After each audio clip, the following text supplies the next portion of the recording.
Welcome everybody to another episode today on the Startup Show. I'm pleased to welcome Mitt from MyAllergy. Welcome. Hi there, nice to meet you.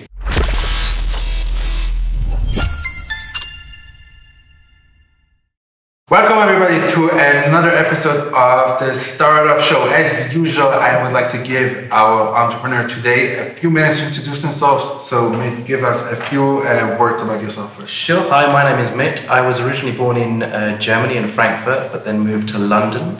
And I've spent the last few years working as a project manager and a business analyst in mainly blue chip companies in oil and gas, and then also learned quite a bit recently about growth hacking, so that's kind of like another thing that I'm into. I have 2 kids, 2 girls, and also a cat. Nice. Wow, there's so many questions I would like to ask. Tell us first about one tip of growth hacking, because I think that's always a fascinating topic for a lot of time. The one key thing that I would say to all entrepreneurs is know your customer, and not just know them, visualize them. So don't just say, oh, it's a 25-year-old male, whoever.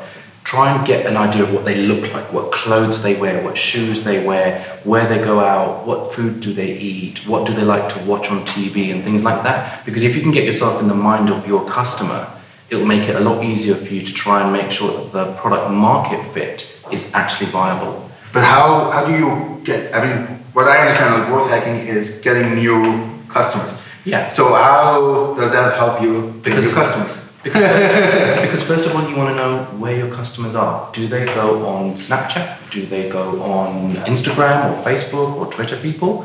And then once you figure out the persona of that person, so knowing your customer, you can then say, so does this guy like to Snapchat or does he like to Facebook? Or does he like to tweet? Or actually, is he a picture person? Is he quite visual? Mm-hmm. And then when you start building up that persona, then you can then think, right, now I know what he likes to do, or she, sorry, I can now focus my marketing in those areas. So I don't need to worry about all of the other platforms. Mm-hmm. Because the other thing, what you don't want to do is try and spread yourself really thin across all of these different platforms. Whereas if you know, right, you know, he spends most of his time on Twitter or Facebook, let's just focus our campaigns initially on Twitter and Facebook and be really good at those and then start looking at expanding. Mm-hmm. So the other thing I definitely recommend is the whole concept in the lean startup, which is build, measure, learn. Build, measure, learn. And start off there, build it, get it out there, and then see what the response is, pivot whichever way you need to do. Because ultimately, no one can actually sit down and say, I know exactly what my customer wants and I know exactly what they go through. The only way you're going to find that out is by putting your product out there and seeing what the response is, and then start making adjustments. Absolutely. Okay, so let's get into MyAllergy. I want to hear more about your startup. Tell me what's it all about. So MyAllergy is really looking to help people with food allergies or intolerances eat. It's that simple. So we want to build a platform where people can find recipes that they can cook, find places where they can eat, find products that they can buy, and also to connect. So we really want to try and push a social platform where people can say, hey, I've just had a funny reaction, or my children are reacting in a certain way, can someone maybe point me in the right direction? So really this whole community-led concept of, I mean, everyone talks about B2B and B2C. We want to try C2B. So we want the community to try and like push content or push information so that businesses can react accordingly and then start making their products more available.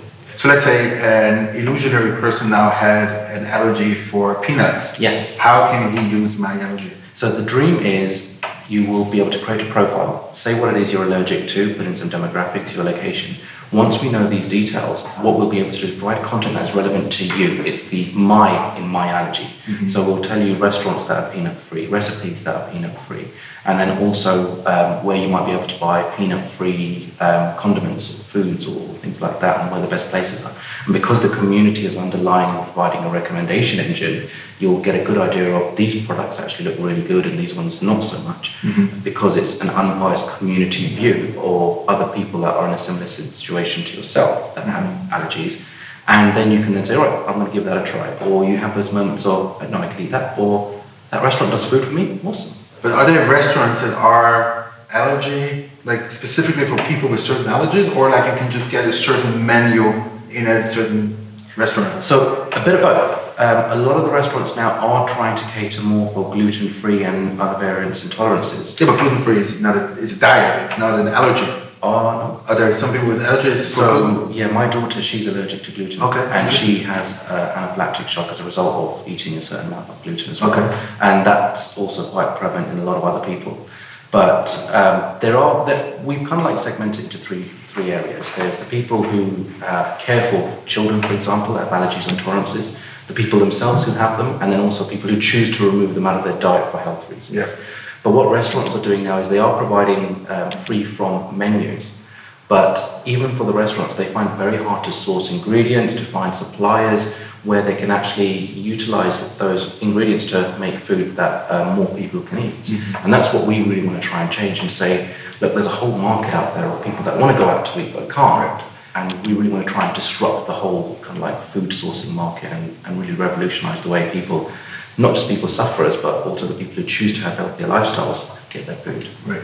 So tell me, where do you stand now with development? So we're going to start building our app. It's called the MyAllergy Passport. And what that will do is allow you to share in kind of like a passport style format the allergies and intolerances that you're suffering from with other people. So a typical example would be my kids are about to go to a school birthday party or someone. I can then send this notification to the parents or to whoever, or even print it out and tell them, give this to whoever's cooking or whoever's looking after the food, just to let them know, hey, this person has these allergies or intolerances, what to look out for, typical symptoms that you might get, and if they do start having a reaction, what you need to do and who you need to call. Mm-hmm. Interesting.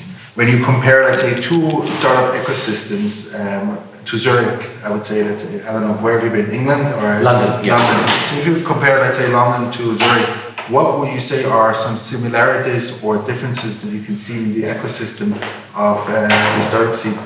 I would say there's quite a few similarities in the sense of startups are having the same problems. They're trying to find funding, they're trying to get their products out, they're trying to make sure that they have product market fit, and also it's trying to get as much as you can done for as little money. So I think that's definitely something that's very common in both the ecosystems in London and Zurich. The one big difference I would say in London is we have something called the SEIS scheme, which is a government-backed scheme where you can raise money, but a lot of that gets given back in tax incentives. So that helps quite a lot of startups, and I haven't seen yet, I could be wrong, something equivalent in Switzerland. Yeah, it's one of the discussions because the tax is based on the valuation, which a lot of founders get upset a little bit because they have to pay double or more than what they actually make. So that's definitely an interesting point. One of the last things that I like to ask is, what is like one piece of advice you would give someone who is about to decide whether or not he should go into a big corporation or start his own company? What should he be aware of, or what should he take into consideration before making one or the other move? It's hard because if you're first starting out, it can be difficult to find your feet. Like a lot of people leave education and they're not entirely sure what it is that they want to do or kind of like which field. And now that I've done both, I've worked in big corporations and now for my own startup, the one thing I would say is passion. Mm-hmm. Have a passion for what you're doing. Because if you don't, eventually you'll be sitting behind that desk and thinking, why am I doing this? What's the point? Yeah. Whereas if you have a passion for something, that drives you to try to kind of like be the best in that field or in that area in what you do. So I'd always say, do whatever you want to do, but do it passionately. Beautiful statement to end this episode, I think. No? Yes. I think we got a lot of very interesting topics covered. Thank you very much, Mitt, for being on the Startup Show. Thank you. And thank you very much for your attention and for watching this episode. And I'll see you very soon with another episode. Have a good day, everyone.